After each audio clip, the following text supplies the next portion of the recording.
Se esses dois nomes chegarem, o Corinthians pode dar um salto de qualidade imediato ainda nesta janela, e você precisa entender por que essa movimentação pode mudar completamente o rumo da temporada. Já deixa o like, se inscreve no canal e ativa o sininho, porque aqui você acompanha cada bastidor do mercado da bola do Timão em tempo real. Marcelo Paz está correndo contra o relógio. A informação que circula nos bastidores é clara. Dorival Júnior pediu 2 reforços específicos: um meio-campista ofensivo e um atacante. Não é desejo aleatório, é necessidade estratégica. O entendimento interno é que o elenco ainda é curto para a maratona de competições. Brasileirão, Copa do Brasil e os desafios continentais exigem profundidade, e Dorival quer mais competitividade interna. Mas existe um detalhe que torna tudo mais complexo: o Corinthians não tem dinheiro em caixa para grandes investimentos imediatos. Isso significa que qualquer negociação precisa ser construída com criatividade: empréstimos,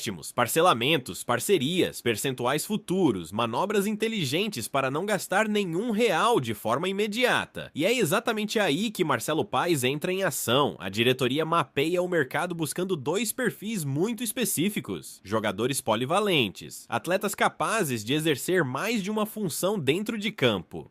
No meio-campista ofensivo, a ideia é alguém que possa atuar tanto centralizado quanto aberto pelo lado, alguém que agregue criação e intensidade. Dorival quer mais alternativas quando Garro estiver marcado ou quando a equipe precisar mudar o ritmo do jogo. Já para o ataque, o pedido é claro: um jogador que possa atuar como referência, mas que também tenha mobilidade. Não basta ser apenas centroavante fixo, precisa pressionar, recompor e oferecer variações táticas. Internamente, o entendimento é que esses 2 nomes fechariam o elenco pelo menos até a próxima janela, que se reabre no meio do ano. Isso mostra algo importante: o Corinthians não está apenas pensando no agora, está tentando estruturar um grupo equilibrado para atravessar a primeira metade da temporada com segurança. E existe um fator psicológico aqui. Quando um treinador pede reforços específicos e a diretoria responde, a confiança interna aumenta. O grupo entende que há respaldo. O ambiente se fortalece, mas não pense que será simples. Nenhum negócio deve ocorrer facilmente. A palavra usada nos bastidores é manobra. Construir operações que permitam reforçar o elenco sem comprometer o fluxo financeiro imediato. Na próxima parte, eu vou detalhar como essas manobras podem funcionar na prática, quais são os modelos de negociação que o Corinthians estuda e por que o perfil buscado pode surpreender muita gente. Agora presta atenção, porque é aqui que o jogo de bastidor começa a ficar interessante. Quando se fala que o Corinthians não tem dinheiro em caixa para investir agora, muita gente já pensa que não vai chegar ninguém, mas não é assim que o mercado funciona. Marcelo Paz e o departamento de futebol estão estudando 3 modelos principais de operação. Primeiro modelo: empréstimo com opção de compra, sem valor obrigatório imediato. O clube cede o jogador por 1 ano, o Corinthians assume salários e ao final da temporada decide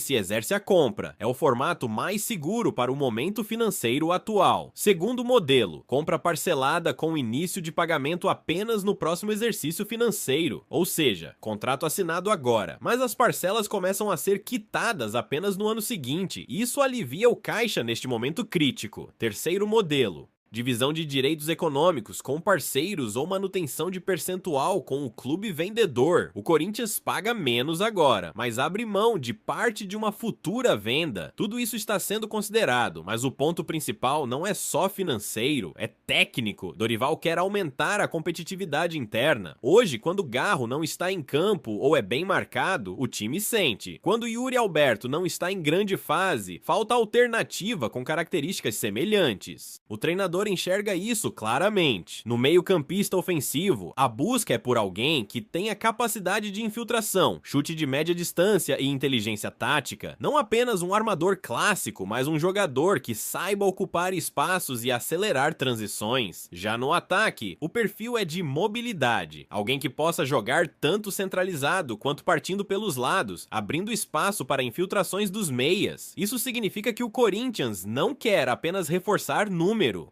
quer elevar nível. E existe um detalhe que poucos estão percebendo. Com Bidon e André enfrentando problemas físicos recentemente, a diretoria entende que precisa de mais peças para evitar improvisações em sequência. O calendário não perdoa. Quando Dorival fala que precisa de elenco mais composto, não é discurso, é planejamento. Internamente há entendimento de que, se esses dois nomes chegarem, o Corinthians passa a ter pelo menos duas opções fortes por posição no setor ofensivo. Isso muda completamente a gestão de desgaste físico ao longo da temporada, mas calma porque a parte mais estratégica ainda vem. Na próxima parte eu vou te mostrar como essas contratações podem impactar diretamente o esquema tático do time, quem pode perder espaço com essas chegadas e por que a diretoria está tratando essa janela como decisiva para 2026. Agora segura essa informação porque aqui começa a mudar o desenho do time dentro de campo. Se o Corinthians conseguir fechar esses dois nomes pedidos por Dorival, o impacto não será apenas na quantidade de peças, será estrutural. Hoje o time base gira muito em torno de Garro como cérebro e Yuri Alberto como referência ofensiva. Quando um deles não está no auge, o rendimento coletivo cai. Com a chegada de um meio-campista ofensivo mais vertical, Dorival passa a ter a possibilidade de alternar o sistema durante o jogo. Ele pode manter o 4-3-3 tradicional ou migrar para um 4-2-3,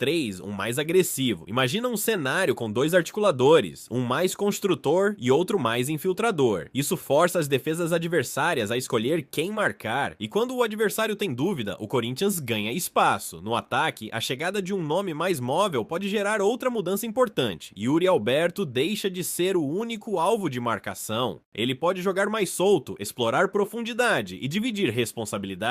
Isso eleva o nível coletivo, mas aqui vem a pergunta que muita gente não quer fazer: quem perde espaço? Se o novo meio-campista chegar com status de titular, alguém do setor vai naturalmente rodar mais o elenco. E no ataque, se o reforço corresponder rapidamente, pode haver mudança na hierarquia. Dorival gosta de meritocracia, quem performa joga, simples assim, e isso cria algo poderoso dentro do grupo. Competição interna saudável. Outra consequência pouco falada é o impacto psicológico. Quando o elenco percebe que a diretoria está se movimentando mesmo sem dinheiro sobrando, a mensagem é clara: o clube quer competir de verdade. Isso mexe com o ambiente. O Corinthians vive um momento de transição financeira e estrutural. Não pode errar. Por isso essas contratações estão sendo tratadas como estratégicas e não apenas pontuais. Internamente, existe o entendimento de que fechar essas duas peças pode colocar o time em outro patamar de briga por títulos ainda nesta temporada. E agora vem o ponto mais importante: existe prazo. A diretoria sabe que se não fechar agora, a próxima janela pode ficar mais cara, mais disputada e mais difícil. Por isso Marcelo Paz está acelerando as conversas. Na próxima parte eu vou revelar por que essa movimentação também está ligada a uma meta maior do clube para 2026 e como isso pode influenciar diretamente o planejamento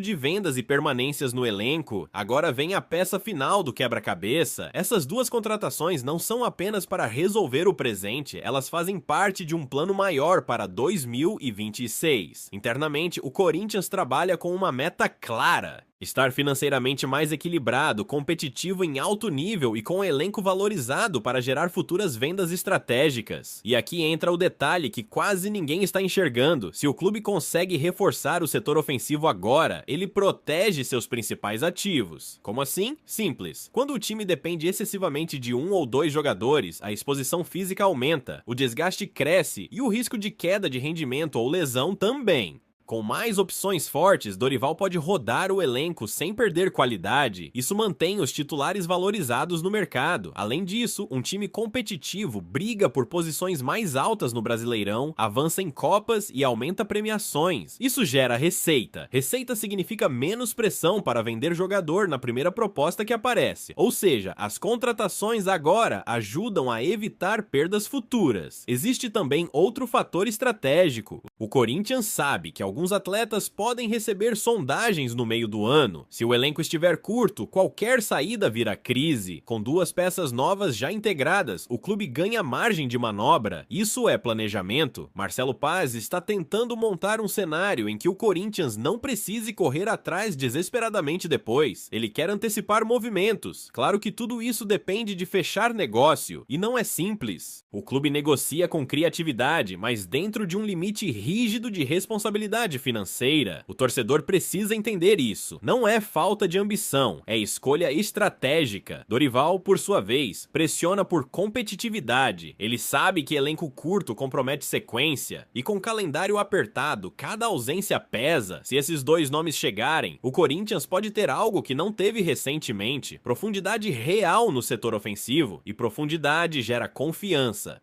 Confiança gera resultado, resultado gera receita, e receita sustenta o ciclo. Agora eu quero saber de você. Você acredita que a diretoria está no caminho certo, tentando reforçar mesmo sem dinheiro sobrando? Ou acha que deveria segurar tudo para evitar risco? Comenta aqui embaixo a sua opinião, deixa o seu like para fortalecer o canal e se inscreve para não perder nenhuma atualização sobre o mercado do Timão. Porque enquanto os bastidores seguem pegando fogo, a gente segue aqui trazendo tudo pra você. Vai, Corinthians!